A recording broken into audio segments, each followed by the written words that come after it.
Hi, this is Penjani and welcome to Pearls with Penjani. Thank you for joining me today. A couple of years ago, on a Sunday, beautiful Sunday morning, I was walking to church and I was running kind of late. And in the process, in my heart, I had this wish. I'm like, oh God, I wish somebody could give me a lift. Lo and behold, I did the thing that I had been trained not to do for many, many years. And that was, I got a lift from a stranger. So this elderly gentleman pulls up and says, oh, where are you going? And I said, I'm going to Northmead. I was going to church. And he says, okay, jump in. I could drop you at the end of the street. And to me, it was an answered prayer. I sat in the car, and as soon as I sat in the car, trouble began, because it hadn't even been a minute. It was just a couple of seconds within sitting there. This gentleman's hand landed on my leg. And for a moment, I'm thinking,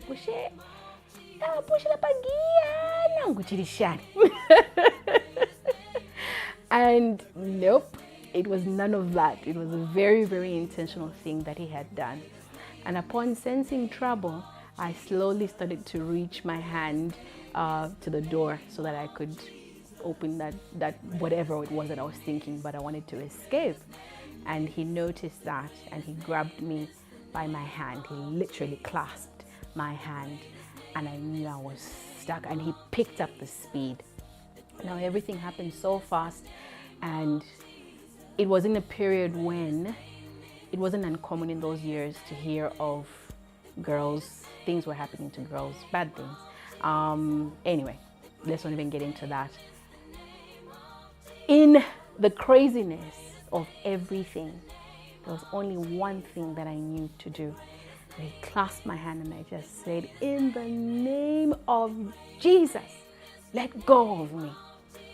And I kid you not, this man who had picked up speed quickly stepped on his brakes, stopped the car, and chased me out of his vehicle. He said, get out, go. And that is how I jumped out of that car and off he sped.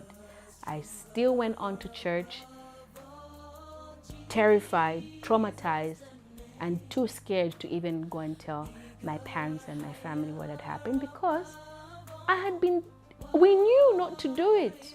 But in that small moment where you're thinking, oh, akalamba ni mashukuru kanshi, anything can happen at any time. I bring this thought because of the power that is in the name of Jesus. If you are a Christian, many times, most of us have been raised, and we know, we sing these songs about the power in the name of Jesus. But the question is, do we live it every day? What is your practical experience of living out that power, the tangible power? His word talks about how demons tremble at the name of Jesus. It is the greatest name, it's the saving name, the name that is above every other name. And it could be the name of disease, whatever disease it has been given, that you're probably experiencing, whatever situation. Or perhaps like me, who was nearly abducted, and God knows what would have happened to me that day. But the name of Jesus saved me. Call upon the name of Jesus today. There is no situation, no circumstance too complicated, too hard, nothing too muddy, nothing too difficult for him to respond to. Thank you for joining me for today's Pearl. Until next week, God bless you.